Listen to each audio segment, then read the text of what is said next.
I hope you had a good time with Team Cloudway this morning, learning about mobile device management. And as I mentioned earlier, we will have them back tomorrow again for graph and reporting. But first off, any questions at all? Not related to mobile device management, but in general.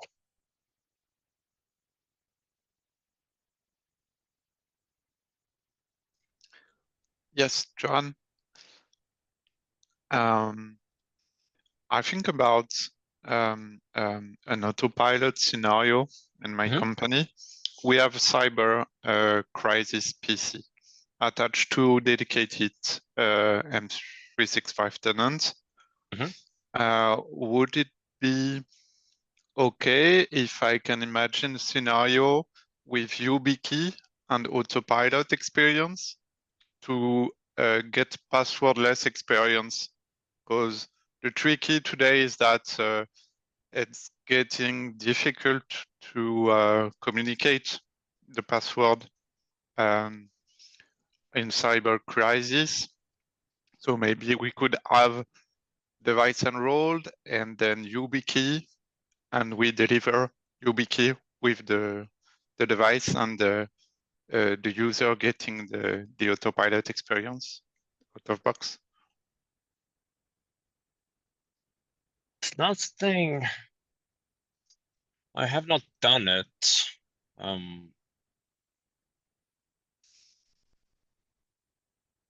don't know. Okay. If that works or not.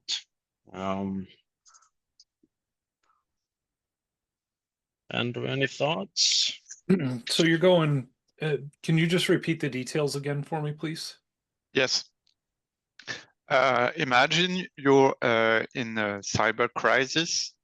So we have PC enrolled to cyber crisis tenants. The goal for me would be to get the user an autopilot experience, but instead of communicate them the password, get a passwordless experience based on the YubiKey, for example. Yeah, I'm not. I'd be. I think you could probably pre-provision that to the user account for that to work, and I may have some. Just looking for a piece of paper to write on here. I may have some documentation that I can dig up on doing that. Okay. I want to say I've come across just a PowerShell command and maybe a couple of policies that allowed you to pre-provision those keys to a specific user so they don't have to go through the process. But let me see if I can dig that up. And additionally, on the lab of yesterday, I getting this error message.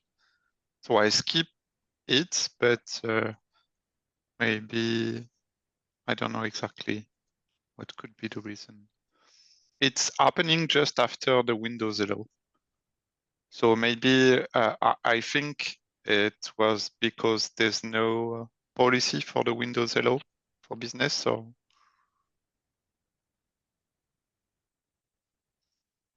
and I made it on the Windows 10 and even Windows 11 deployed to different machines. I'm getting the same thing. I was able to skip for now on that error, and still it took me all the way through. Yeah, me too. Me too. Okay.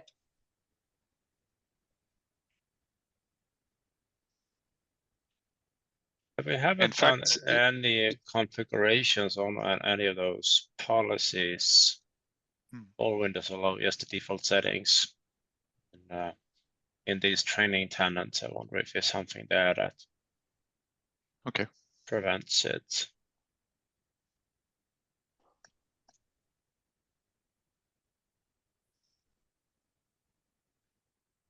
But in fact, it works if you skip it.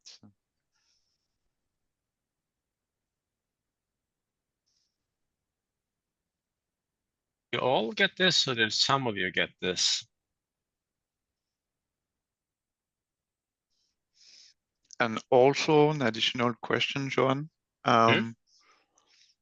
I tried, so I uninstalled, for example, company portal on a device, and it stay installed in the Intune console. I tried to remove some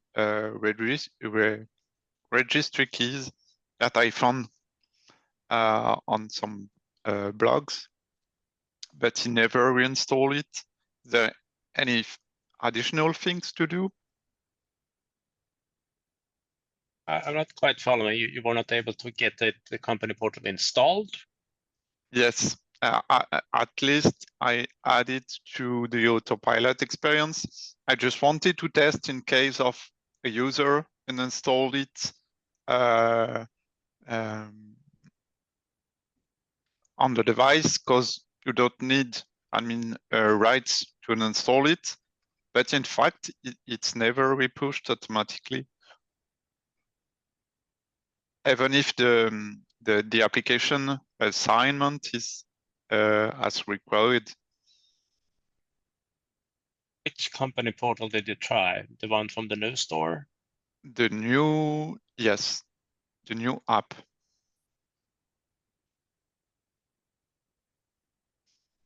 I didn't took the difference between the legacy and the new.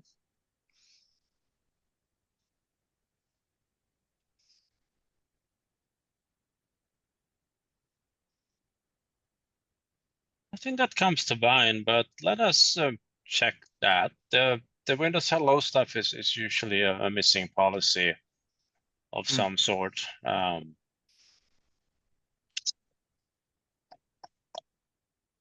Haven't done any of that. Thinking if maybe TPM could be involved in the mix also. Okay. We're testing in VMs, but thank you for sharing that information. I'll do some digging on the topic. And speaking of that autopilot lab, I did get a question earlier from Jake here, having quite an interesting. I cannot really explain why it happened, but the sysprep file were basically gone from the device. So I took a snapshot. I'm stealing one of you. I created my own test VM on that device, because I was not able to reproduce those that particular feature. I even checked it before I even booted up the virtual machine, and the sysprep file was indeed available. If I boot up that machine again and connect to it,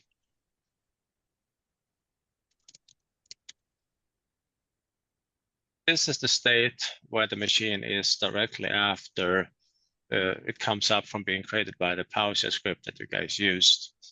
And as you can see here, the sysprep file are indeed available. You can see sysprep.exe in the folder. And then as we work through the guide there were a little bit of cleanup that needed to be done. So first of all, we need a bit of PowerShell. You need to set execution policies so that you can run script. Let me just get those commands over here.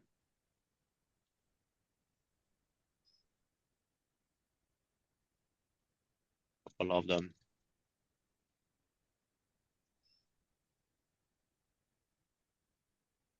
And Johan, I also tested the autopilot reset, but it's not popping up the out-of-box experience. What is the target scenario for? Let me come back to that in just a second. Yep. Let me finish up this one first. I just want to show Jake what I was doing there, since he stumbled across the problem. So anyhow, setting the execution policy, in PowerShell so that we can run script. And then there was a pre-stage script that is added directly into the system. So if I take that script there, we can just take a look at it. This is the script that Andrew mentioned yesterday. That simply look for these ANA10 files, and if they exist, removes them. So if I close that one again and just run that script. Wasn't it supposed to shut down right away? Not for deleting a script, no. So what's that shutdown script when sysprep? Well, first you need to clean some stuff up, and then you run sysprep. So at this point, I still have sysprep exe here, but the ANA10 file that was there is now gone from it. And then after that, you ran the script to generate the autopilot hardware hash.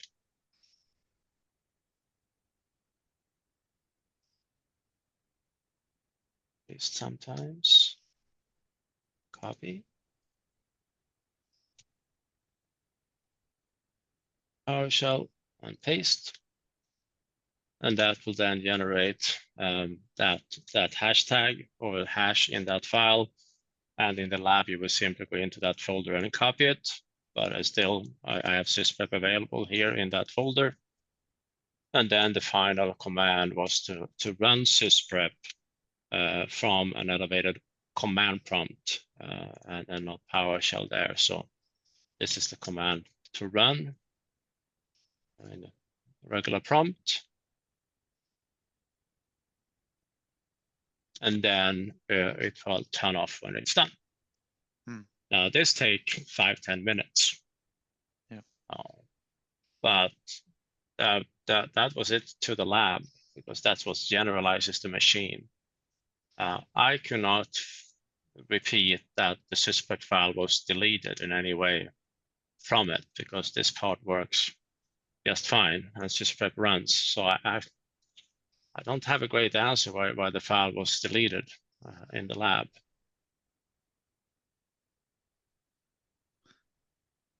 In fact, what it's going to use if there's no ANA10 file? It's just going to use sysprep with the default settings. There will be no generalized, no configuration for sysprep, because the Windows 7 setup, the Windows setup has 7 different phases. It's only the generalized that runs right now when sysprep is running. But you can put in, if you want sysprep to behave differently when it runs. For example, if I would only be working in virtual machines, say VMware or a VDI platform, and I'm not going to use it on any other hardware, I might very well ask it to just keep whatever driver it has. And there's a setting in the ANA10 file where I can say persist all device installed drivers, so that the machine doesn't have to spend time when it comes up after cloning for that part. But this is everything you have to do to basically generalize a device. Now, as you will learn tomorrow when we go through the cloud imaging scenarios, you don't have to run sysprep. It's just a convenient way when we do testing and we play around and learn with autopilot, because we can see that the machine that we have up is fully operational, and then we just generalize it and reboot it. And as soon as it's registered in autopilot, after that reboot, it will come up and show your tenant information, and you can log in and it will now enroll into Intune. Obviously, you need to move it to a switch that have internet access, but the reason we deploy it into a no internet network switch is so that sysprep or that Windows doesn't start to update itself, because sysprep really doesn't like that. And if you do, you have to do some additional cleanup before you run sysprep. That is still to this day, if I go over here, This is one of our most popular blog posts all time, basically fixing why SysPrep fails. And it is indeed because there are updated components that SysPrep doesn't like, and they have to be removed beforehand. Mine was saying that Bing News was blocking. If the device get internet access, even for a brief moment, those updates come in right away. And a good way to prevent that is to make sure the machine don't have internet access when you build images, if you are building images, because obviously then it cannot contain updates. Also, if you work with Hyper-V, there are PowerShell commands that you can run to block internet access or access to a default gateway to the VM itself. And that's also a way to guarantee that it doesn't get updates. Because that otherwise you have to clean them out by running a PowerShell command to remove those packages just before you run SysPrep. And that's a little bit annoying. I enabled the virtual switch right in the beginning. Most probably that's what caused the Because I did some testing that I published on the 2-point blog a while back. A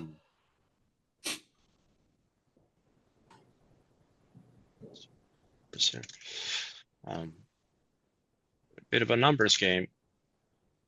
When you deploy a machine with, say, Windows 11 23H2, and you just let it be, even if the image was fully patched, it will still download a good chunk of data. So we deployed 25 machines, and they, within the first 4 hours, they would download 26 gig in total of just updates.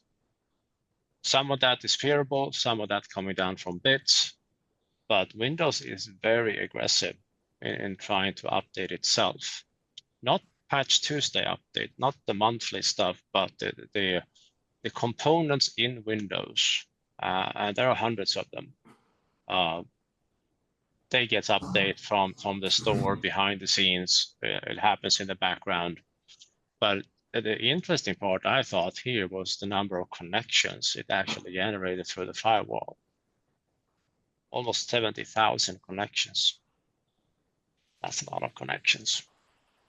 25 PCs. But long story short,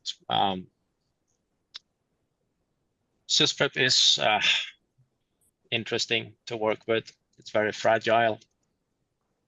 And the best way I found around it is simply to make sure that the machine do not have internet access when you work with your images, if you need images. Because if you just need to get rid of stuff from an image, you don't need to bring it online. You can just PowerShell and remove applications or something from it. So I'll put these. All right, so I hope, Jake, I hope that explained a little bit around that problem of yours. I couldn't reproduce what you were seeing, but this is what it should have done. Yeah, thanks for going over that for me. I'm familiar with autopilot from work, but yeah, I don't know what was going on there. Anyway, I appreciate it. Of course. Awesome. But we'll come back to the questions on Windows Hello there and see what we can come up with, as well as the company portal there. Any other questions?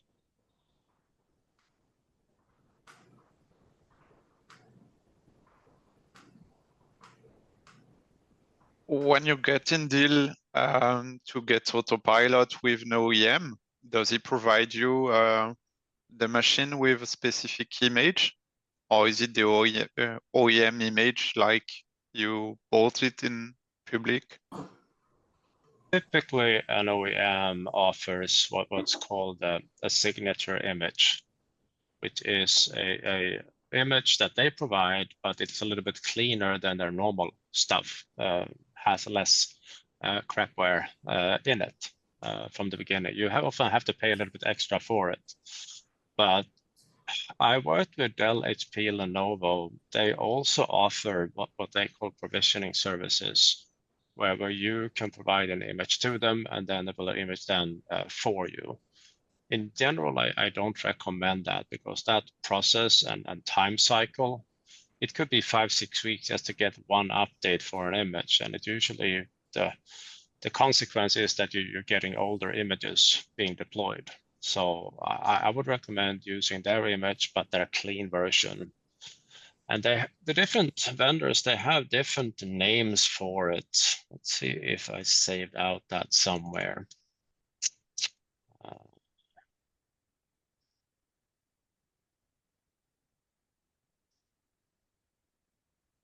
So typically, if you ask to your OEM saying that now I'm going to go to autopilot, you have to pay for extra services? They typically offer additional service that you can pay for. For example, if you want to have a specific BIOS configuration, like you don't want RAID because that will break WinRE, you can ask them to set it to HCI or whatever configuration you ask for, but they often have a price tag for it. Okay.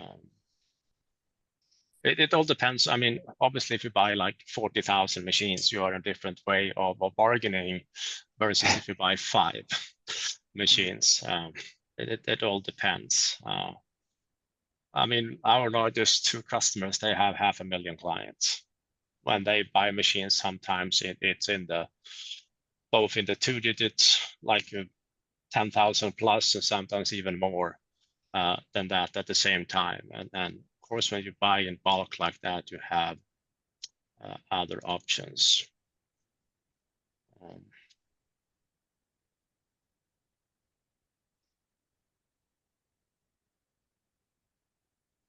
Forget to publish that list. There was a list of what the vendors calling that signature edition because they all have their own name for it. Let's see if I can find it. The search is failing me at the moment.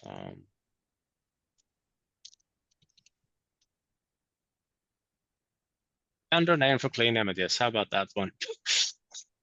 All right, here it is. Thanks. They'll call it. I put it in the chat. This is their signature image, an image that has less bloatware than anything else. Okay. And that's the one you should be buying. They will still ship some provisioning packages in it, but it's less junk. Okay.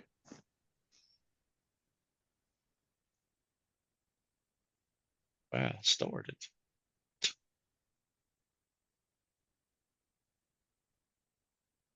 That's old. All right, beautiful. All right. We are up this afternoon for patching, both regular patching, expedited updates, a little bit of Windows Auto patch. We're going to throw in some servicing into the mix, and then we have Michael Escamilla joining us from Patch My PC to show you a little bit what they have been working on. And you've probably stumbled across Michael from his many community contributions as well, together with Andrew Taylor and others. So he's a long-term community champion in the Intune area. So it'll be a pleasure having him here as well. But let me get that going.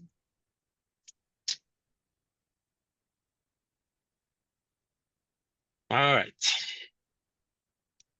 So basically working through the different areas of updates that are available in Intune. The only one that we'll skip for this afternoon is the this one here. We have a separate session for that on Friday morning. But other than that, this is all part of Microsoft's offering around using Intune for patching. And also, you're going to learn what you can do to make feature updates better through Intune, because you will see that in in the platform itself, you have very little customization options, but with a healthy dose of PowerShell and a little bit creative scripting and applications, you can make that so much better. It's all about, taking the platform and tweak it so that we can reduce the failure rates that we have for upgrades and whatnot. But this is what we'll be playing around with. And Andrew, it's not just Intune that can be used for patching, but it's obviously what we're going to focus on here. Exactly. Do you mind if I borrow the screen here for a little bit? That'll be loud. All right. Make sure I've got my slide deck up. There we go. Do a lot of companies still use WSUS? Not anymore, not the standalone version, but it's still around, still supported for another 8-9 years, give or take. Config Manager customers use it all the time, but not for downloading the updates or through it. They use WSUS to get information about the updates that then gets pushed into the Config Manager infrastructure and deployed that way by the Config Manager agent. So still fully supported, works both standalone and works together with Config Manager. So yeah. All right, great question. Now, one thing we want to learn about here before we talk about the actual tools we can use to manage Windows updates. And that's what is Windows Update for Business. And Windows Update for Business is just a platform that gives us a set of controls that can be configured through tools like GPO, through Intune, or third-party tools. And so it's just a way of controlling how your devices get updates, basically. In terms of downloading updates, in general, we can get updates, or our clients receive updates through two different mechanisms, either WSUS, as we were just discussing, or Windows updates. And in terms of controlling those updates, this is where our platforms start to differ quite a bit. Config Manager, if we're going to be deploying updates through that platform, is going to be getting information about updates from WSUS, and then deploys that content out to managed devices. Config Manager provides a very, very high level of control. We can determine which updates specifically we want to deploy out, when and how to download them, and how to deploy them, and when devices are supposed to restart to actually finish the installation. And we get to pick and choose basically every single update that we want. And you have hundreds of choices. We can pick things like Windows Client OS, Windows Server OS, things like Exchange, SQL Server. The options aren't quite limitless, but there's a lot. And you have full control then. We like to repeat this quote from Aria over at Microsoft. And Aria is gosh, what is she now, Johan? Head of she's one of the leaders of the Windows Update group. Patch chief, as we call it. Patched, I love it. Yeah. So she knows her patching, we'll say that. But when it comes to Config Manager, she said you'll have so many knobs that you don't even know what to do with 90% of them. And even working with Config Manager for as long as I have, I tend to agree with the folks that I've come across and how I've managed it in the past. But it's a good point. We are not saying that Config Manager is not good at doing patching. We are just saying it's not easy. Yes. It's quite the work to get it going and to maintain it. Exactly. On the Intune side of things, I think that's where it comes in, and we start to see a lot of folks heading that direction. because you're not downloading the updates to your servers, you're not pushing them out. The clients are actually connecting directly to Windows Update. So you're no longer picking and choosing which updates you're going to deploy to your clients specifically, but you're setting the timing when the updates themselves are actually going to be offered to your devices from Windows Update. The deadlines for when they need to be installed and when the devices need to reboot. The user experience, which notifications are your users going to see. You do still have some control, so you can and should still configure update rings, but there are just far fewer controls. As Johan mentioned, Config Manager works and it works well, but it's pretty heavy and can even be expensive to manage things from the administrative side and can be quite complicated. Some additional benefits that we've found with Windows Update for Business is that Microsoft is getting tons of telemetry back from the 2+ billion Windows devices around the world and uses that feedback in order to put something in place if there's an issue called a safeguard. And safeguards can prevent an update from coming down to your specific device. And this type of added intelligence is really only available when you're using Intune or co-management. For example, a sort of famous example of this from a few years back, Microsoft's own Surface devices had a safeguard hold applied for a while because Windows 10 2004 was causing errors and shutdowns of those devices. Took Microsoft a couple of months to resolve that issue, and once it was resolved, they removed the safeguard and devices were able to upgrade to that new feature update. We've seen safeguard holds recently on things like devices that have a specific version of AutoCAD installed, or some old SharePoint components, for example. So the point being is that even in these very specific examples, you may have a specific Dell laptop that has a specific driver with a specific application that Microsoft is seeing hundreds of them are crashing somewhere in the world. So they just automatically put that safeguard hold in place so that it never even gets offered to your devices. And then the user experience is what most users are already used to from their own machines at home.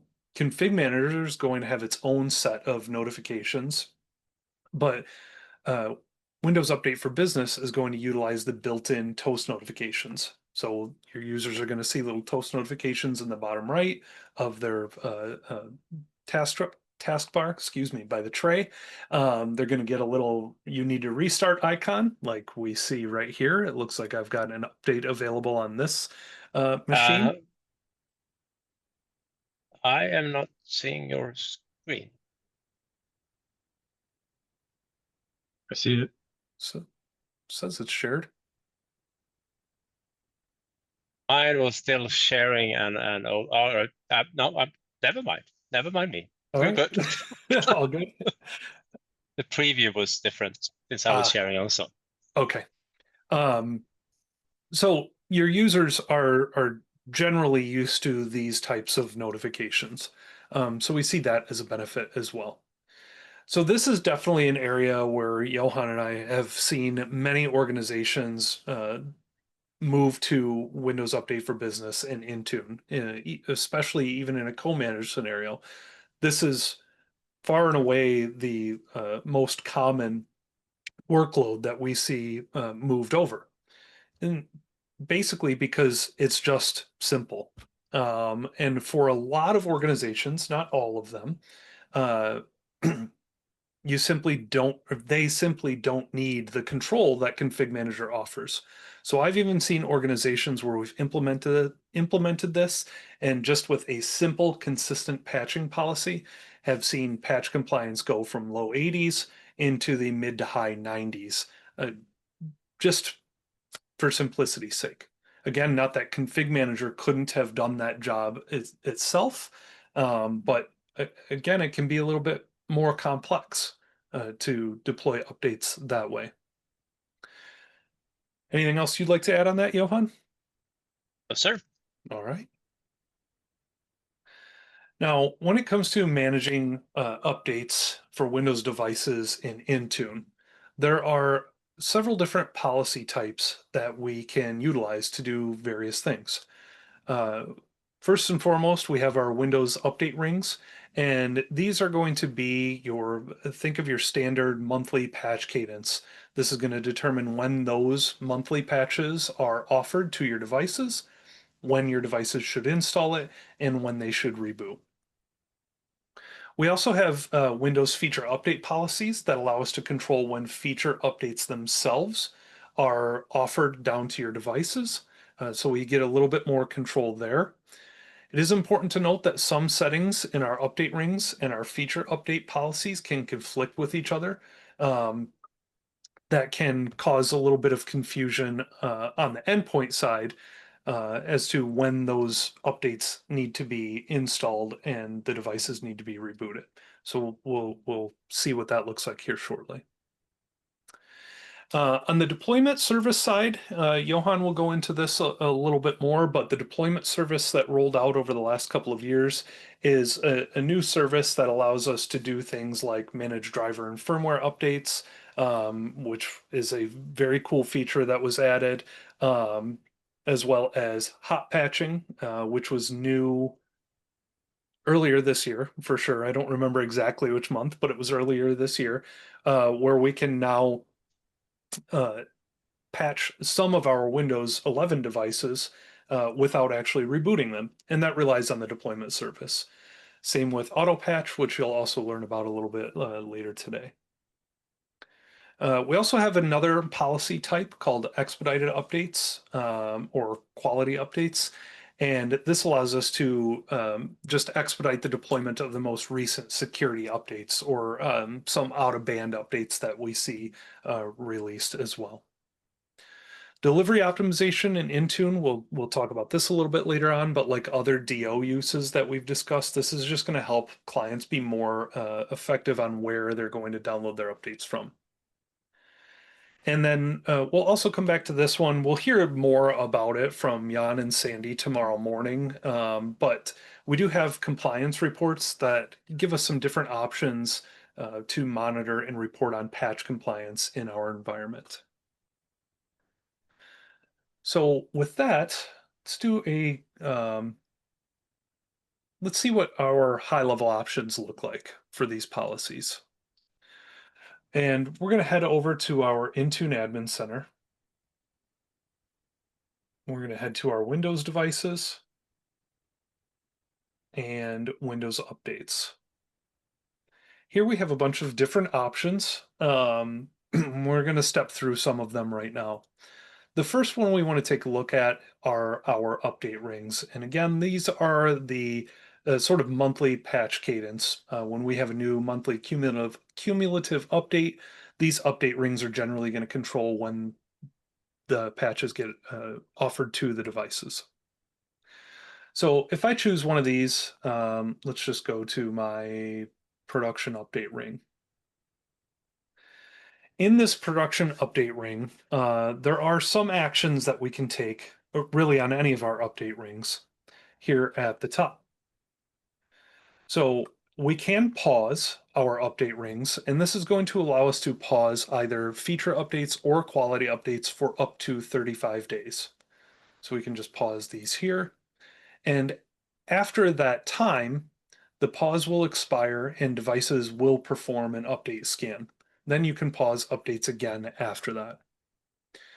Resume is simply going to let us resume update rings that we've paused. Extend is going to allow us to extend that pause time and reset that period to 35 days. And then uninstall allows us to roll back to the latest patch, or the previous patch, excuse me. In our update rings, we can also use release preview. We can set some of our devices to go into the insider preview program that allow us to test out all of the non-security and non-critical fixes that go into a patch Tuesday a couple of weeks earlier. So we would do that also within our update rings here.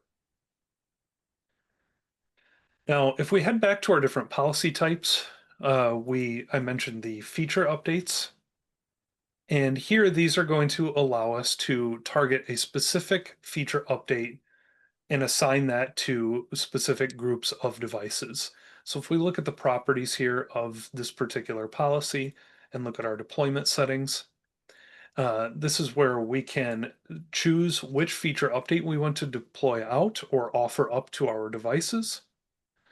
We have the options of making these available as an optional update, so we can allow users to self-service update for a little while ahead of time. Or we can make this available as a required update, which eventually we want to do to make sure our users are getting the latest feature update. We also have some additional rollout options here. So we can make this available as soon as possible. So if we assign this out right now, not long after, within at least the next 24 hours, your devices should be offered that latest feature update. We can also make it available on a specific date. So if we want to say we want our devices to start patching on December 1st, we can do that here. And this is still in the UI, but as you can see here, we can no longer use this. This is a feature that's been collapsed into auto patch. We also have our quality update policies that I mentioned. And so I just have one here in my lab tenant. I haven't really used it too much in my lab tenant, but have utilized it before. This one policy called deploy updates immediately. If we look at the properties and edit our settings here, you can see that we can update to the latest security update. So October 28th definitely would have been an out-of-band patch. Patch Tuesday was much earlier in the month. So if we needed to deploy this particular update, we can set to that one right here, set the number of days before a device is required to reboot. So in some cases, we may need to set this, hey, download, install the update, and reboot as quickly as possible. So we can set that and set 0 days until a reboot is required. Basically make it required right away. Is it taking the preview also? The preview cumulative update patch? Not in here, just the security updates. Okay. Do want to point out, of course, this message right here. Expediting software updates can help decrease the time to get to compliance when necessary, but can have a large impact on your end user productivity because there is a much higher chance that your users are going to have to experience a restart when you assign this out. So just be aware of that if you do use this. When you have when there is a hot fix from Microsoft, how does that apply on devices from here? Is that just silent update or is it configured in the console, in the admin center? For a new one to show up here? If there is like a new hot fix for or rollback or some other things or KB patch, other things, like how is that enforced?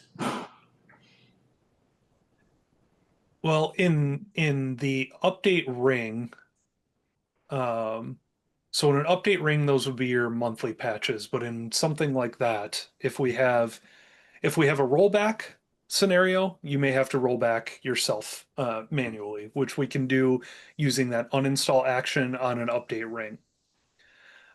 If there is something that is out of band or a hot fix that comes out for a patch that was already installed, those are generally going to show up right here.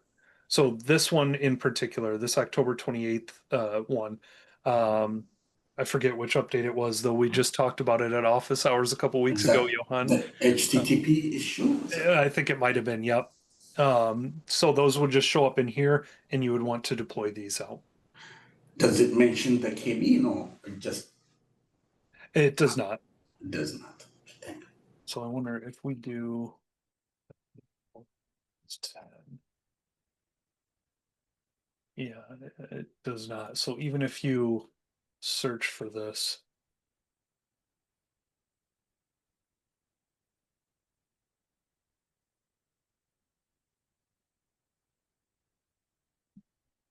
Yeah, you'll get here, but it does not show the KB as far as I am aware. Okay, thank you. I've never checked to see if it does underlying, like in PowerShell or something like that. Any ideas, Johan, on how to better identify those? I was just wondering if you would just update it on the next Patch Tuesday, or like just the keep it silently, or it's available in the admin centers. That's thank you. And I haven't seen them in Graph. Maybe they are available, but I don't know. Okay. So those are sort of our three primary update policy types that we're going to be using for Windows Update themselves. Just a couple of other tips as well. When we do get to Windows Update for Business reports, those are going to work to report on patch compliance no matter which tool we're using, which is nice.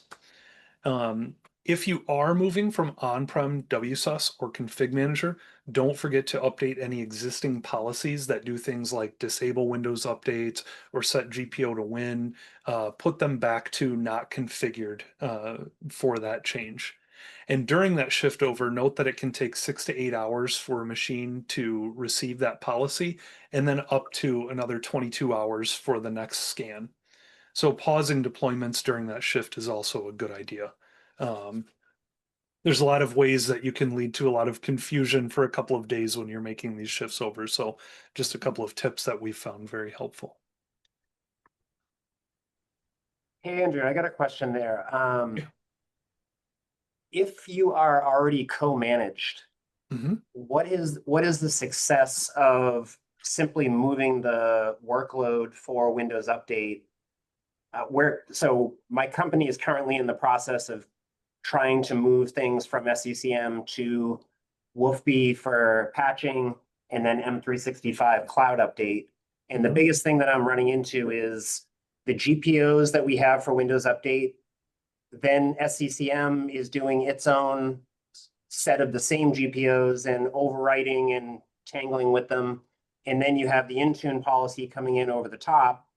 And other than a script that I found to figure out who's the default provider, it's not real easy to figure out why a machine is not accepting things from WolfBee. Is it better? I'm sure it's better, but to make a clean cut from SCCM and move to it, or have you found people that have success just moving the workload and staying co-managed? Do you have something, Johan? I was just about to say I have yet to meet a customer that didn't have problem by getting over, but there are solutions for it, and I think that's what you were heading there, Andrew. Definitely. So a couple of quick things. I wrote a blog post a couple of years ago on helping audit some of the registry keys to make sure that they actually get set properly. So I'll share this one. And Ben Whitmore has an absolute deep dive on this scenario and the dual scan and things like that. That is a tremendous resource for helping during this migration. It will help troubleshoot and help just fully understand this whole process. But it is a deep dive. You can see this is a fairly lengthy blog post. But I agree with Johan entirely. I have not come across a single organization that didn't have some issues when they were making this move. Try to clean up as much as possible before you make the move. Definitely, like on the group policy side of things, make sure that those are set to not configured, so that you can confirm group policies not actually doing anything. I've even come across times where these registry keys that I blogged about here simply don't ever adjust to the way that they're supposed to, because group policy ended up being corrupt on some machines. So there are a few things that you need to check there. But at the very basic, I would start with setting those GPOs back to not configured. Okay, and then the other thing would be, have you seen? I've seen where setting a client settings policy in SCCM that disables software updates and then applying that to the machines that I'm trying to pilot WFB so that those registry keys, so now hopefully the GPOs I'm excluded from, if I don't allow Windows updates through SCCM via client settings, have you seen that be successful? Yes, I've seen the client settings basically configured both ways. Software updates enabled and software updates disabled. And in theory, the workload setting on the client is supposed to help determine that, let's say we have that a particular client that has a workload, Windows Update workload pilot Intune. Those settings on the client are supposed to take precedence over that update setting. But I have seen issues with it too. I wish I had a more consistent experience that I could share with you. No, exactly what you're experiencing is the same consistency of or inconsistency that I've been seeing. So thank you. Yep, of course. So I would say something like this. Mine is a pretty quick and basic way of checking with CM Pivot on some of these registry keys. But it's a lot of proactive going back, seeing what's configured, what's not, and reporting during that move. But I can say from my experience, this won't apply to all of you, I'm sure necessarily, but from my experience, absolutely worth doing the work.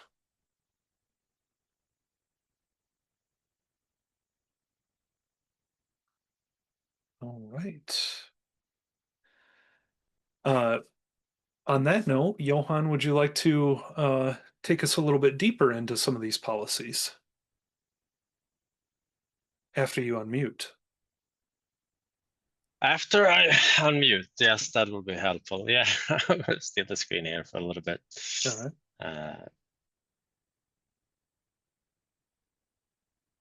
All right. As we mentioned earlier this week, if you're looking for good inspiration, starting points and whatnot regarding this, that there are a couple of ready-made configurations here related to both this, but also for update settings here, update policies. So, Johan, I don't see your screen this time, so I'm going to stop my share. What the heck? I see it. Now I see your screen as soon as I stopped. Okay, I see. There is a setting in Zoom where you can say multiple participants can share at the same time. Let me flip that over to only one because now then. Now we've got it. Oh, beautiful. All right, thank you.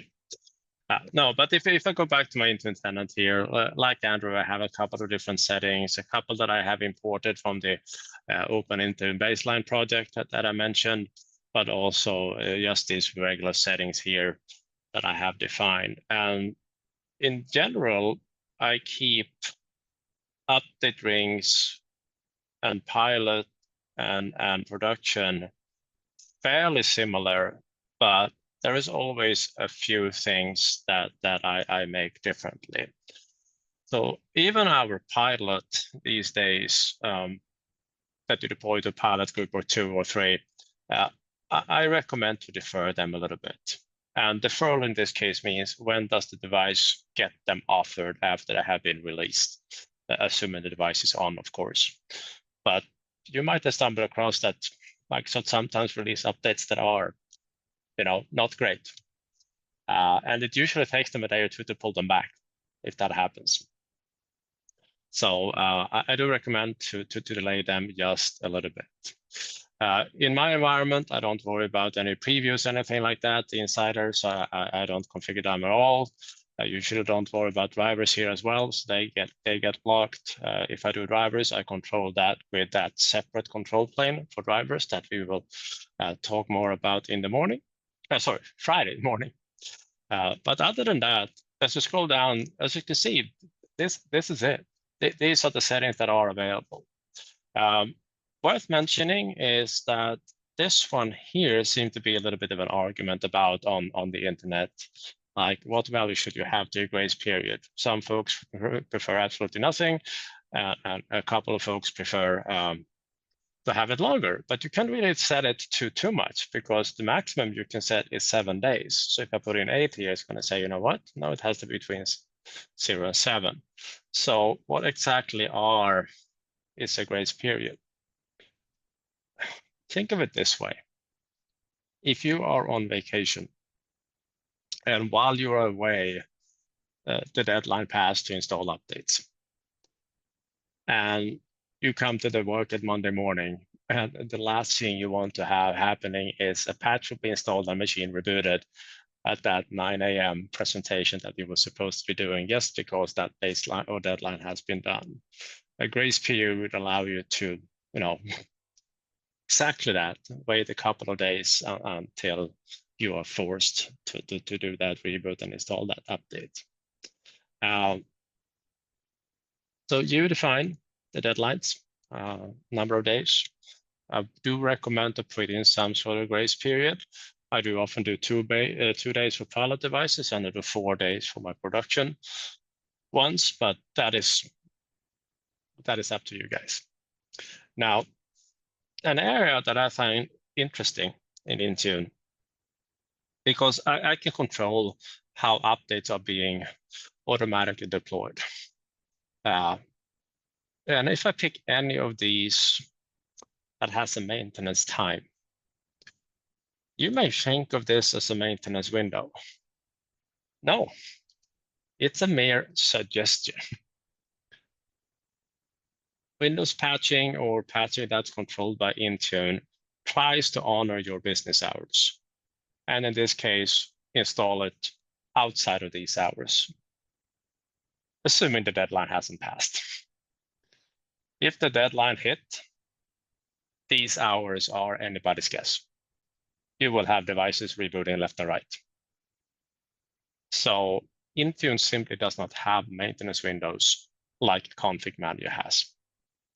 And there is currently a big debate between the update team and the setup team at Microsoft and the Intune team to get that going. Because the Config Manager team, I'm just giving up. We write our own. We have our own agent. We control the maintenance window, no problem. But the Intune team is depending on the update team that is depending on the setup team in Windows. Intune don't want to have to write the maintenance logic against an agent that they don't really control.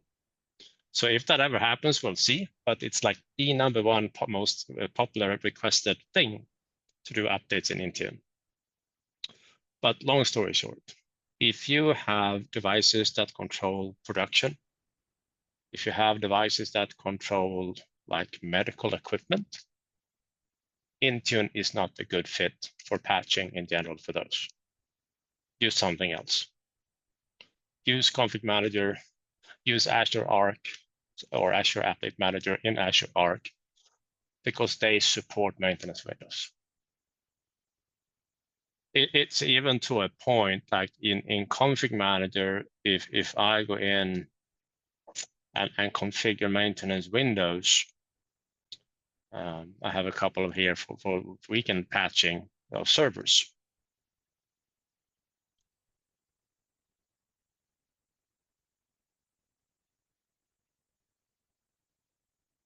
If the server is not available on that Sunday at that time, it's not going to get the updates anyway. It will have to wait until next Sunday and hopefully be online to get that patch. Intune simply doesn't have that functionality, and this is something you have to know about because it could very well be that you have a couple devices in your environment where Intune is not a good fit. You may have to use something else. But yeah, those, sorry. Those are the settings there. Does they remain available during this time? If the user goes to Windows Update, is able to install them manually? Policies that you can configure to allow users to initiate a check on their own. Absolutely.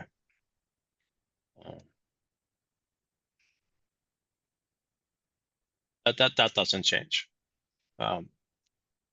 Basically, this one here. assume it is misbehaving. Yes, yes.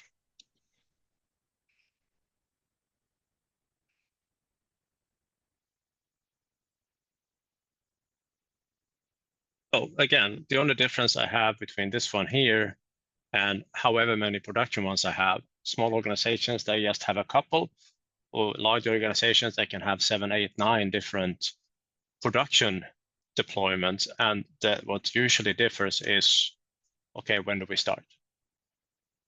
What would be the grace period? What would be the deadline? Stuff like that is usually what's being changed. I recommend to keep some of the other stuff somewhat consistent. And why not, when you work with these, take advantage of inclusion and exclusion groups so that you're making sure that your pilot devices doesn't get the same policies as the production ones, because they will be in conflict. And Intune will tell you there is a conflict. So yeah, long story short, that is fun. But it's not just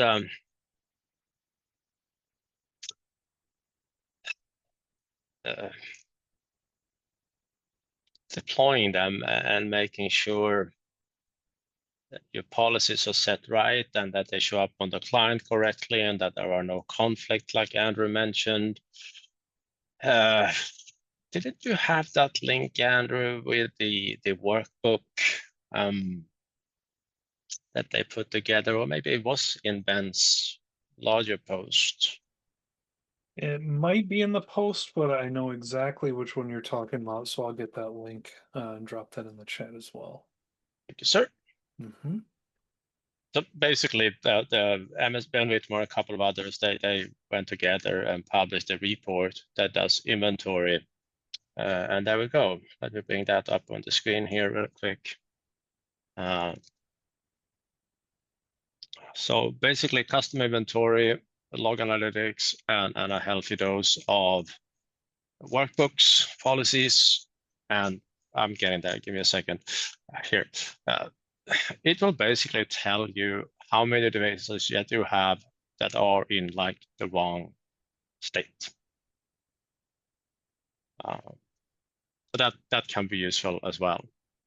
Basically, service breaking settings you don't want to have on your devices. That would be not good. Thank you for sharing that one. Mm-hmm. All right. What about compliance? So I think a couple of things to share there, but we don't want to steal too much thunder from Johan and Sandy tomorrow. Do you want to hang on to the slide deck there for a minute? I should be able to do that. Not that one though, but this one. Or I'll take your lead. If there's something specific that you'd like me to show before tomorrow, I'm happy to do it. John and Sandy will work through some of this with you in the morning, because there is a lot of fun you can do in this area. What I do like to point out, if I go back to my tenant here, I need to close a couple of windows. I have too much junk.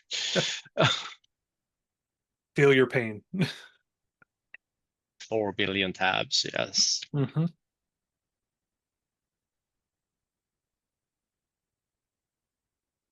Microsoft is working on getting update reports better.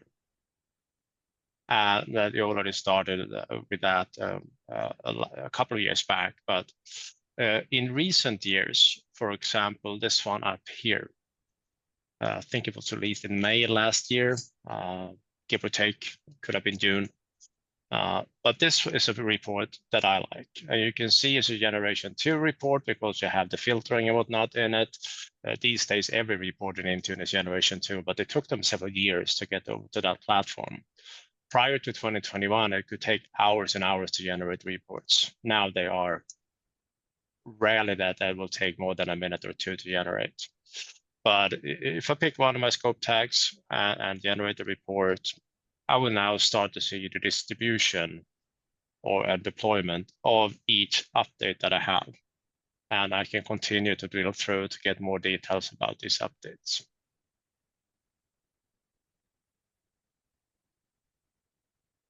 So here you can see I have a couple of devices that are up on the 2025, or basically the October patch here.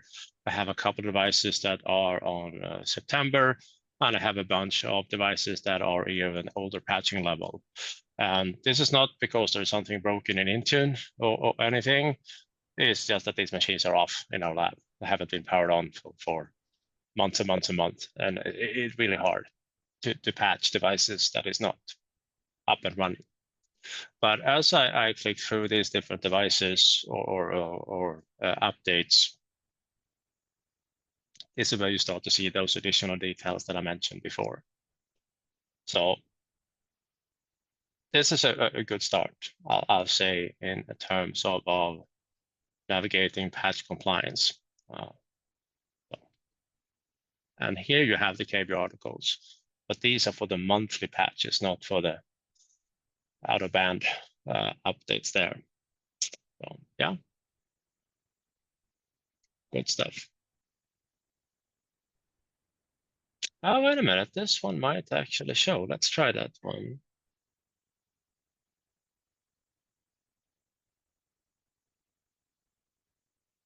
I haven't deployed that one where I remember.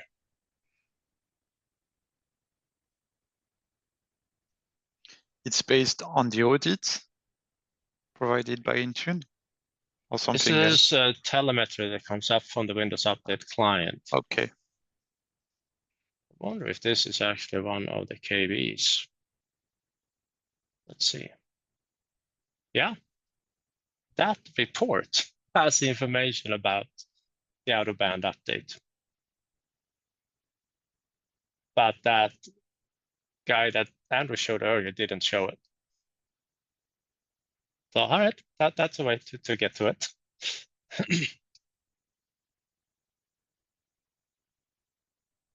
All right. And then we, of course, we have the lovely, lovely feature update policies, which are a royal pain to deal with, but they can be made better. First of all, pretty much every vendor that is out there, they would recommend to make sure that your drivers and firmware are up on the latest version before you try to do feature updates. Not because all the BIOS versions won't work with it, simply because that's the version they are currently testing with.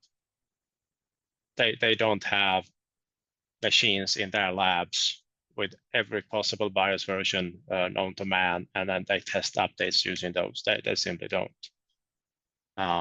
So make sure to do drivers update there. And as you will learn on Friday, the Intune platform, if I go back to my Windows updates here, you do have the ability, it says driver updates, but it means BIOS also. Because here I have my different computer models in the lab. And if I pick one of those and you look at what's available, you will see that there is indeed also firmware updates that are available. And I can go ahead and approve them for deployment. And it's the control plane using the deployment service in Intune that does feature updates, that driver BIOS updates. And this is important because when we work with feature updates in Intune, it requires that deployment service. And it requires that the device is enrolled into that deployment service. So not only does the tenant need to be configured the way you configured it on Monday, but devices need to get enrolled. These days, it's fairly quick, but there was a time last year where it could take 2-3 days for devices to show up in that service. And if anyone figures out a way from within the console, show me devices that are in that service, I want to know about it because I haven't seen that anywhere. But you can do it through PowerShell. So you need a friend. You need a friend like Brian Dam, because he wrote a script for one of the early MMS sessions around firmware management, because again, firmware is used in the deployment service. Same problem. If I go to my device here, where did I put number 21? Here. And open up a PowerShell prompt.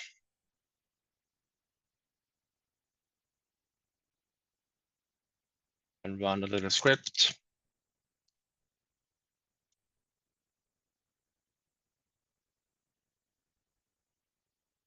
This one. First time you run it, you're going to think it breaks.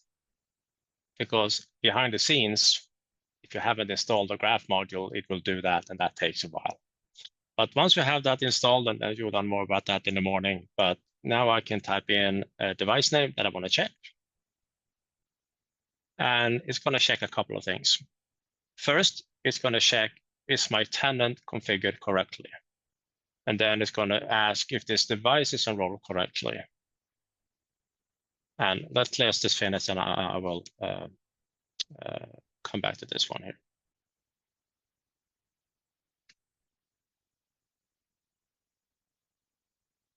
So if I run this script, as you can see here, it does show me that my tenant is properly enrolled.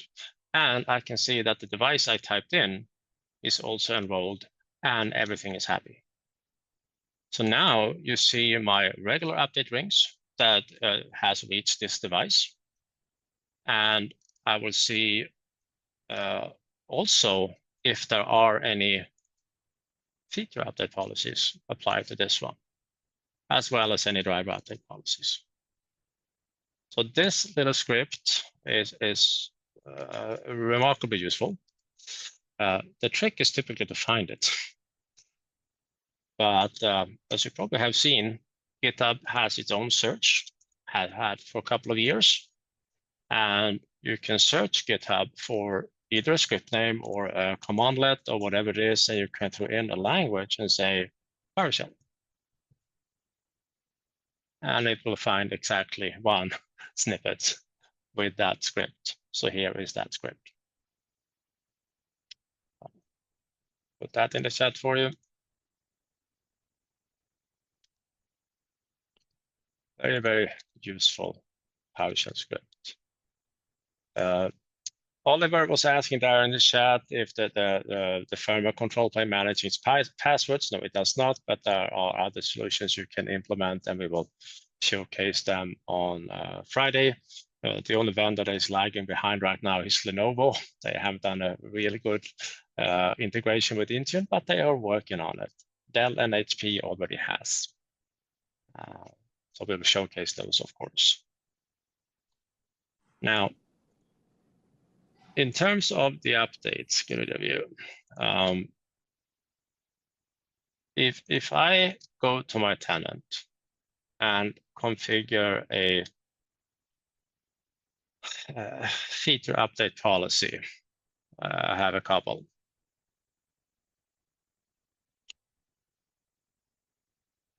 There is not much you can configure. You can pick Windows version. You can say whether it should be required or optional, and you can have rollout options. That's it. What about drivers? What about additional control? That is something you have to script. So at the very least, I recommend borrowing something like, not that, but this.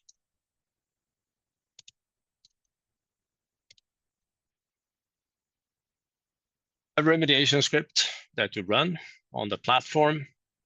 That remediation script generates a config file that controls the upgrade. It generates batch files that in turn call scripts. So it's basically a script that generates scripts and then tells the setup to use them. So if I run this one here, it's going to create the folder structure in program data. where I have my stuff. But the most important one is this folder here. On a given Windows device, if you run an update from Microsoft Update, doesn't matter if a service planning config manager or it's update for business policy or it's Intune, if that file exists, it's going to read it. And in that file, we can control the behavior for setup. And everything you see here is command line switches to setup itself. So if I wanted to install drivers, I can tell it to install drivers. If I wanted to ignore warnings, I can tell it to ignore warnings, or whatever the setting might be that I want to use. So these settings here are the exact settings that you will find here.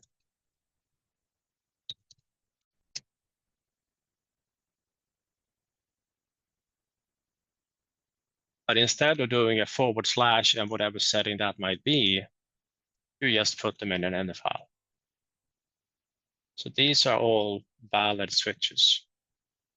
So, and this, for example, if I want to run a script after the update is done, this is the equivalent of a setup complete script. So I will have a batch file, because it has to be a batch file, which is stupid, but it's a batch file. But that batch file, I just configured to run a PowerShell script. So what really runs is a PowerShell script. But setup doesn't understand PowerShell. In 2025, they haven't been able to figure out not to use batch files, so they use batch files.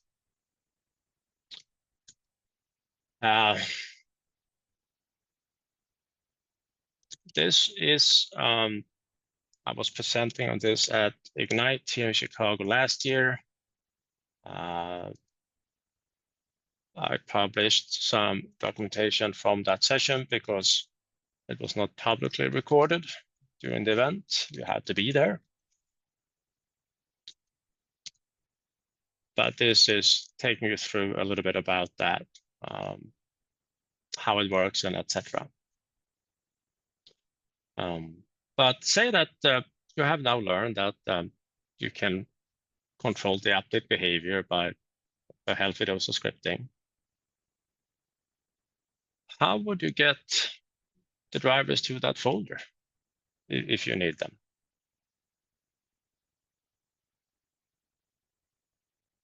Yeah, Daniel is spot on here in the chat. A Win32 app. It is so simple to create a Win32 app that doesn't run an installer. It's just an app that copies files and folders. So this one is not for drivers, but and it's not going to win any scripting awards or anything either. But this is a script with a little logging function, and it copies content from a source to a target, whatever that content may be. So if you put drivers in that one, yep, it's going to copy drivers. So as long as that stuff is available before you push the update, it's going to use it. The largest customer I know of is Ericsson in terms of Intune customer. They upgraded about 100,000 devices, feature updates using Intune. They took use of these technologies, not this specific one, but one that is even more elegant. Don't tell Nikolai I said that he will be unbearable, but Nikolai Anderson, one of the long-standing MVPs in the community,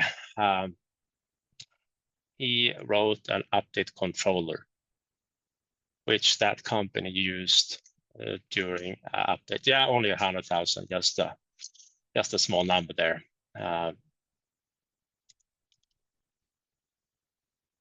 See where I saved that link. Well, I know how to get to it. Give me a second. They have a YouTube channel. They invited a crazy Swede recently to that YouTube channel. crazier former suite, I should probably say. Still crazy, just former suite. Here.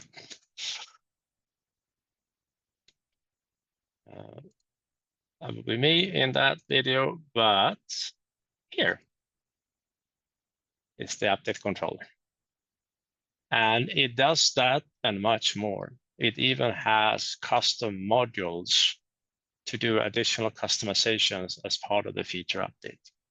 Stuff that Intune doesn't do easily on its own, but with a healthy dose of PowerShell, you can do it. I recommend checking that one out and checking out this video. Just an hour long. If you have nothing to do on Friday when we are done here, I recommend that one. Invite family and friends. Popcorn goes well with it. But good resources in general.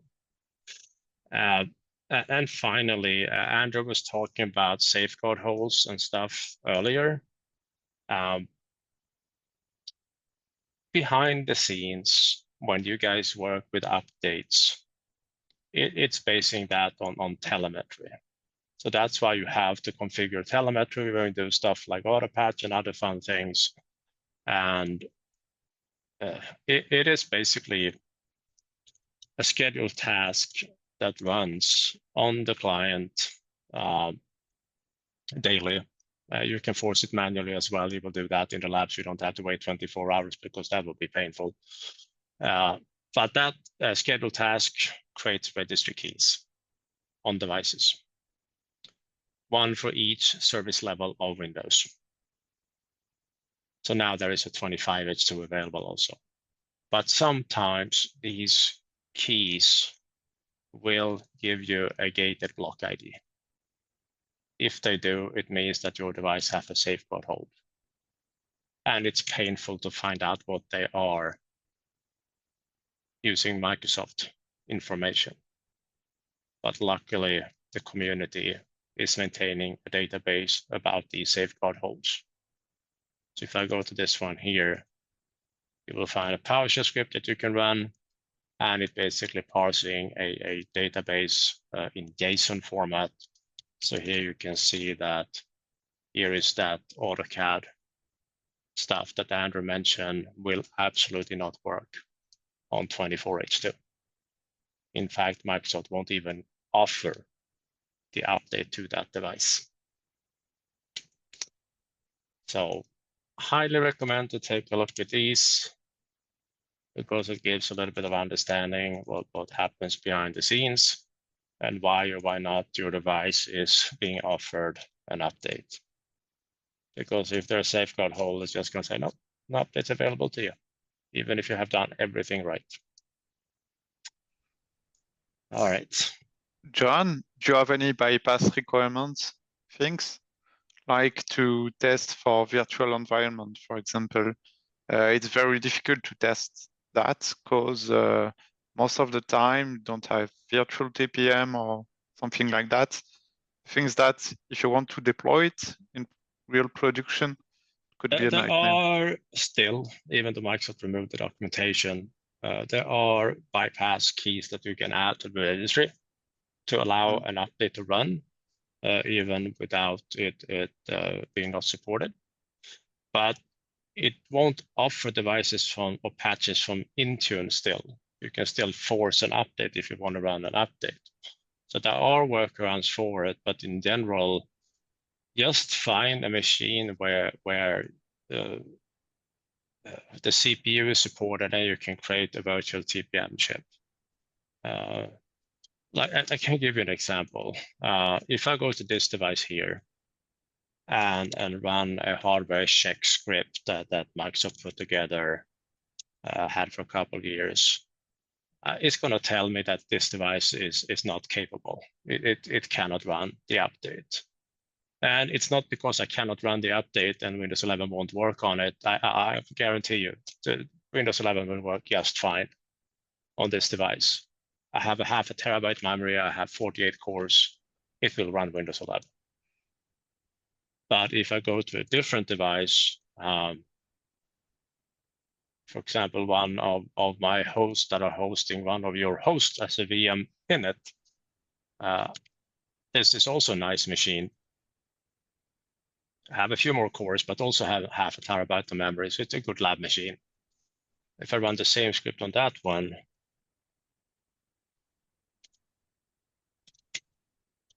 it's going to tell me it is capable. But the most important stuff is the CPU, because in a virtual machine, have one that is, yeah, I was doing some Black Lotus testing earlier, which is another painful topic for another day. You can enable TPM, even if the host doesn't have TPM.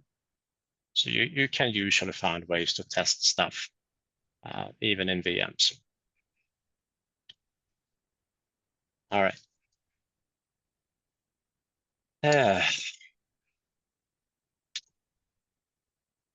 Andrew, how about a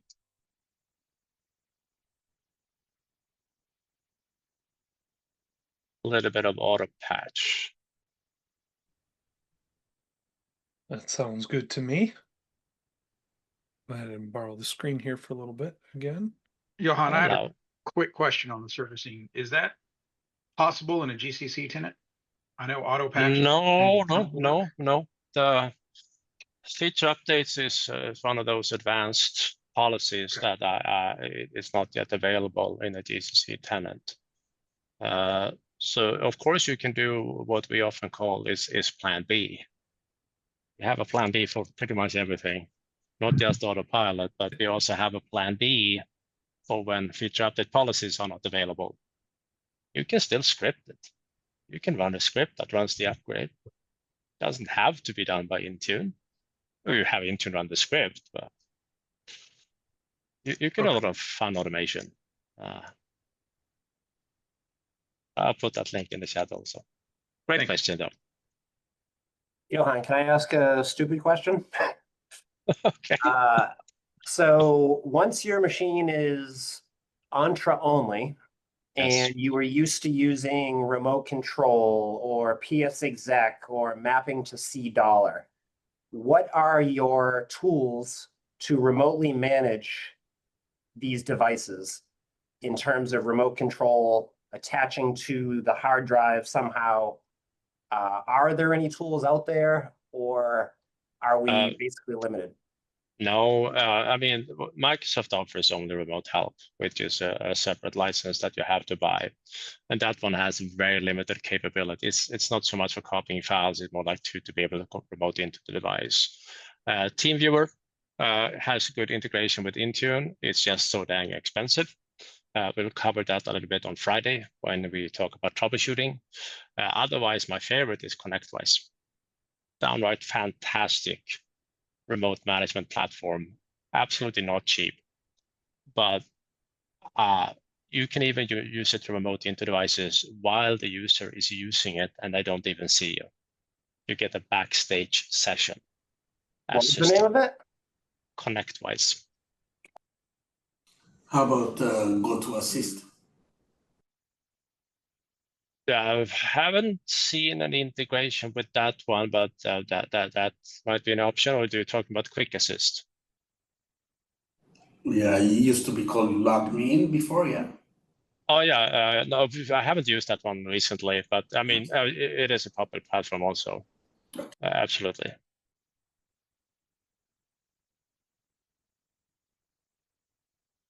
Yeah, and thank you for sharing the information there in chat. I appreciate it.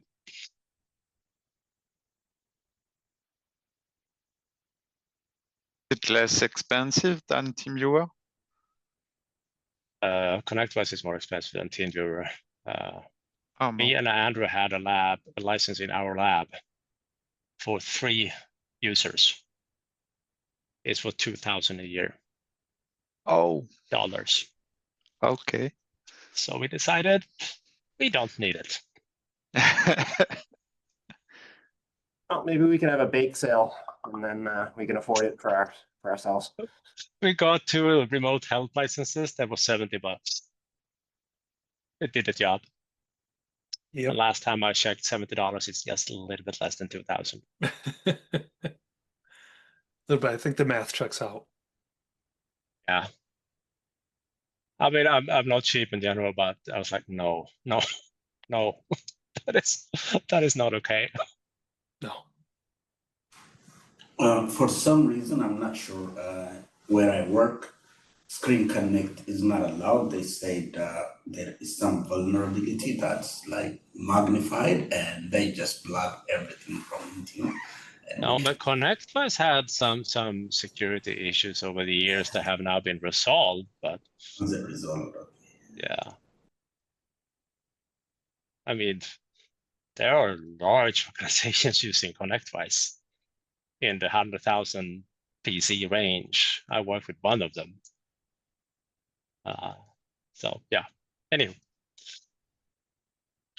I will stop my share and auto patch. Auto patch it is. Yes, sir. All right.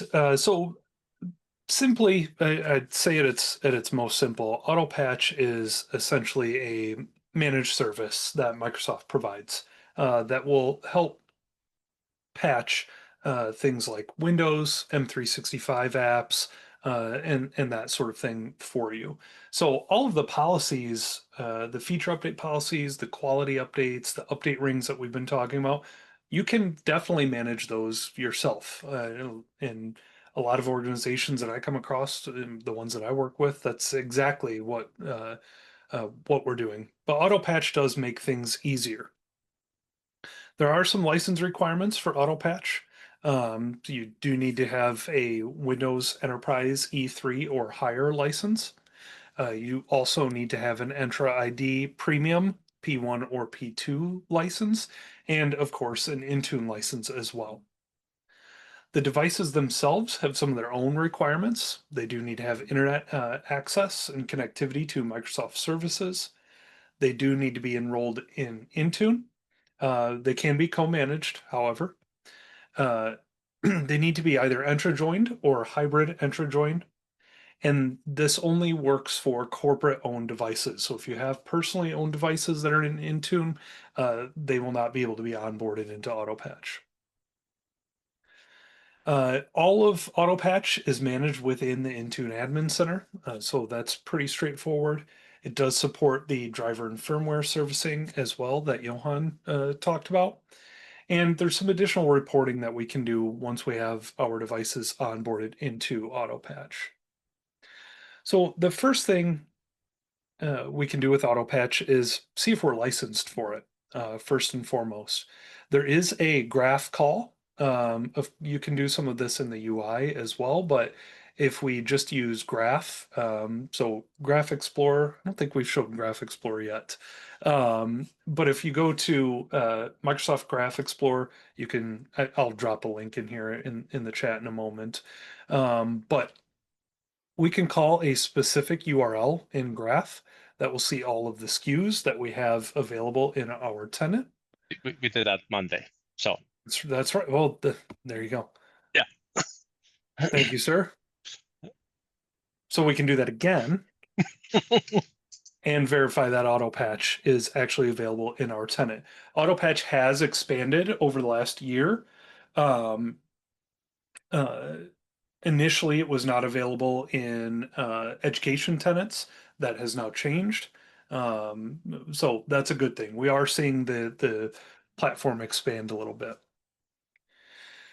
So when I first onboarded my tenant in AutoPatch, I did take some screenshots and documentation that I like to share because the UI does change from when you are not onboarded into AutoPatch and when you are. So some of these have probably changed a little bit, but I can't offboard my tenant and then onboard it again. But hopefully this will you'll get the gist from this. First and foremost, when we go into our Intune Admin Center, we take a look at our tenant administration node, and we'll see an auto patch category, and we get a tenant enrollment that we have to run through. The first step of this is saying that yes, we agree to run a readiness assessment tool. And that readiness assessment tool is going to check for a few things, primarily those prereqs that I discussed. So the Windows licensing, Windows Enterprise licensing. Need to learn to speak. Windows Enterprise licensing, Intune licensing, whether or not we have any devices that are co-managed, or if we currently have any update rings actually assigned in Intune. The reason that the readiness checks for co-management and update rings is to provide you with some information that says, hey, if you're going to onboard your devices into AutoPatch, just make sure that you have, for co-management, these specific workloads need to be switched over to Intune so that AutoPatch can do what it needs to do. And if you already have update rings out there, just make sure that you don't have your update rings assigned to devices that are onboarded into AutoPatch. So there are a couple of advisories there that I appreciated in that assessment. And then, of course, from a licensing perspective, when I first ran this, I did not have Windows 10 Enterprise E3 licenses in my tenant. I purchased a couple of those, waited a couple of minutes, ran the check again, and everything went through.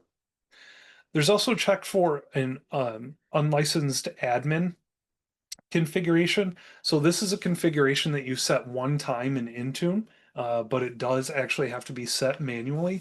That allows administrators to get into Intune and work with Intune without actually having an Intune license assigned to them. Johan did not have that configured at the time that he onboarded his tenant. You do get a message that it might take 48 hours for that change to take effect, but he made that change, and I think by the next morning, everything was ready to go, and that check passed. Indeed. So after we go through that readiness assessment and we pass all of those checks, there are a few other things that we have to allow. So Microsoft doesn't by default have any ability to take action in your tenant. It can't perform actions against your Entra ID information. It can't create configuration profiles for you in Intune. So we have to actually provide explicit permission to Microsoft in order to manage things in that manner. We also have to provide some contact information for a primary administrator and a secondary administrator. These are required. I have seen where, so I haven't actually had to use this myself, but I've seen one of the scenarios where this might get used is if you do decide to offboard AutoPatch. They have some contacts. Microsoft has some contacts that they can reach out to. And then after setting up all of that, you get a screen that says AutoPatch is being set up. And then you can start registering devices right away. There are still some things that are generally going to be happening in the background because there are a lot of changes that get made to the tenant when you onboard into AutoPatch. Again, things like configuration profiles, a whole bunch of Entra ID groups, and things like that. So once we've onboarded, then our UI changes a little bit. And this actually has even changed a little bit since I wrote this documentation. So if I head over to the Intune Admin Center and look in Tenant Administration, under here we see Windows AutoPatch. And if I go to AutoPatch Groups, you'll see all of the different groups that I have configured in my tenant. I don't have a very complex or extensive deployment of it here. So this has changed a little bit over time, but I'm still using the original AutoPatch groups that were created a couple of years ago. So if I click on this right here, you'll see a couple of different things. I have a group right here called Windows AutoPatch Device Registration. In this group, we head over to our Entra Admin Center because I don't want to lose our AutoPatch page there. We are going to add devices here to this group. And once I add devices to this group, give you a guess what these devices are used for in my lab. But once we add devices to this group, they get onboarded into AutoPatch. And what happens there is they land dynamically in these specific rings.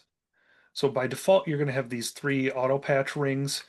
It's going to determine, or you can determine how you distribute your devices across those groups or those rings, and about how many devices should land in those rings. And those rings are where they will land automatically. You can see here that we can add different groups to these rings. So there's also been, when AutoPatch was first rolled out, there was almost no control. The premise there with AutoPatch was onboard your devices and we'll take care of the updating for you. But really, folks wanted a little bit more control over the amount of rings, the group names, the amount of groups that we actually had in AutoPatch. And so we've seen some additional controls added over time there. But once we have our devices onboarded, we can go in here, we can edit the group distribution, how many, the percent of devices we want in each ring. Generally, you're going to set that first ring to have fewer devices in it. And then slowly but surely, we will add our updates or offer our updates out to more devices.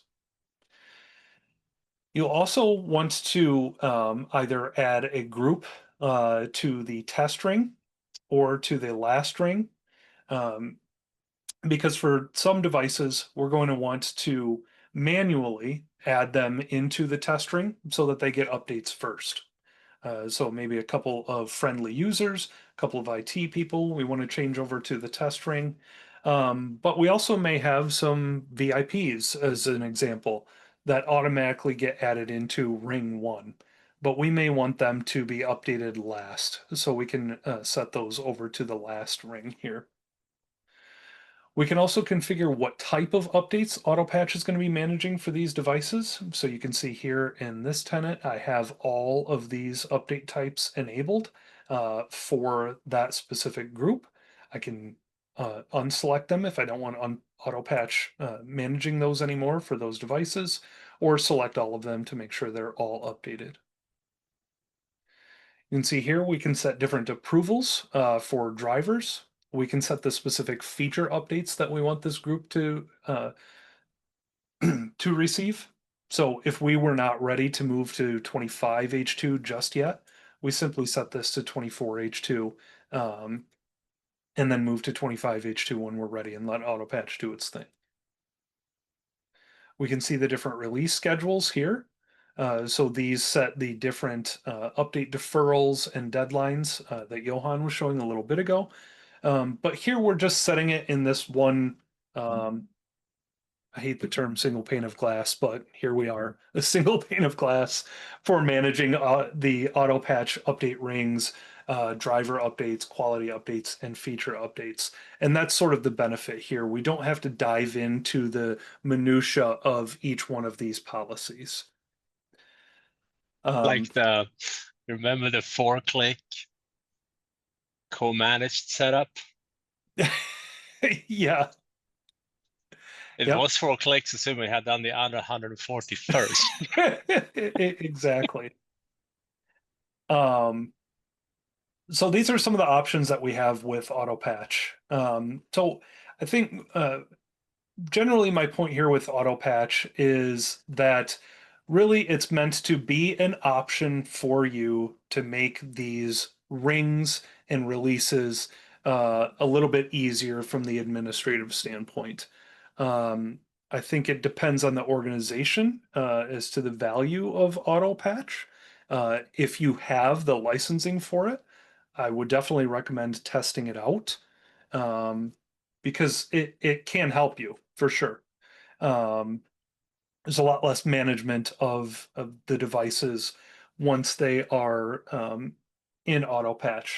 But another way that I've gone the patching route is simply having a a limited set of update rings and driver update policies and feature update policies that just assume all of my devices get that for a little bit more consistent approach. And from my perspective, it hasn't been too difficult to manage things that way. So the point here is that we have some options. I do have a few bits of documentation that I'll share here in the chat that show some of the items that, some of the resources rather, that get added by AutoPatch, as well as some of the recommendations around group distribution, for example, that Microsoft has, and how many devices you should add into the test ring for each group. If we do look over here real quick, you may have noticed when we were looking at Windows updates earlier, when I go to update rings, there's a whole Windows Auto Patch category, which I must say, if you hadn't seen Auto Patch before they added this category, this is a big quality of life improvement, because all of these policies were just in the same list here. But here's an example of the resources that get created by Auto Patch. You'll also see some here in the feature updates. We have some auto patch policies here, driver updates as well as some old driver update policies that I had when this was initially onboarded with auto patch. And then, of course, there are some additional configuration profiles and Entra ID groups that get created by default. So here are a whole bunch of different configuration profiles, settings, catalog settings that get added by AutoPatch. It does do quite a bit. I think it's worth mentioning also that it is a supported solution, so there is a separate support channel you can leverage. I would not discuss so much the quality of that support, but it is there. It's not very quick, put it mildly. But yeah, that is that. So there were a couple of questions. We'll come to them in the chat here. But since we have Michael joining here in around 11 minutes, can you kindly get the timer up and running, Andrews? We'll take a coffee break. People can hot chocolate, tea, whatever they prefer. Get away from the keyboard for a few minutes, and then continue patching, but different patching. I sure can. I will pop that up now, and we'll see you back shortly. Thank you, sir. Mm-hmm.